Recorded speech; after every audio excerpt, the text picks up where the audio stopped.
When the Soviet Union collapsed, Britain, Russia and the United States made a solemn agreement with Ukraine. In exchange for giving up nuclear powers and weapons, Ukraine's security was to be guaranteed and its independence would be respected. Ukraine has kept its end of the deal. President Putin has not. His Russia has annexed Crimea, supported separatist conflict in Donbass, and now massed over 100,000 troops on Ukraine's borders. These are repeated and unjustifiable acts of aggression. So Labour stands resolute in our support of Ukraine's sovereignty, independence and territorial integrity. And that was made clear when our Shadow Foreign Secretary and Shadow Defence Secretary visited Kiev a fortnight ago, and I made it clear to the Ukrainian ambassador when I met him last week. This isn't just a local dispute on the other side of the continent. It's an attempt by President Putin to turn back the clock, to re-establish Russian force as a means of dominance over parts of Eastern Europe.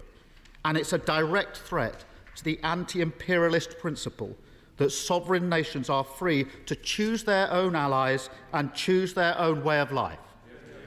That is why it is crucial that we in this House are united in opposing Russian aggression.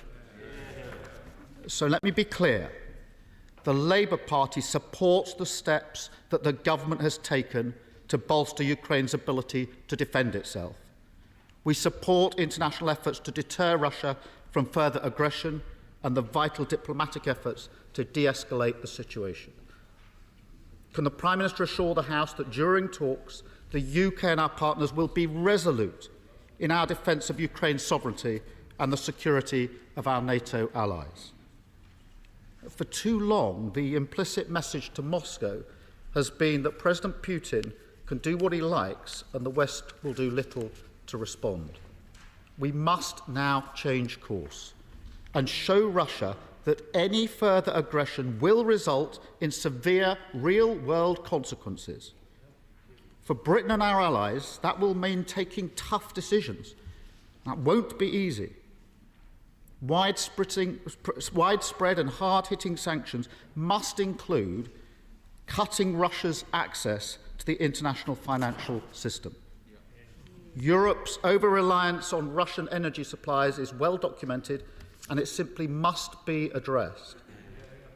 And in Britain, we have failed to rid our economic and political systems of the ill-gotten money used to support the Putin regime. If we take our obligations to global security seriously, we cannot go on allowing ourselves to be the world's laundromat for illicit finance. Labour has a 4-point plan. Really? First, reform Companies House to crack down on shell companies. Second, a register of overseas entities to lift the veil on who owns property and assets in the UK. Thirdly, tougher regulation on political donations. And finally, implement the recommendations of the cross-party Russia support to bolster national security.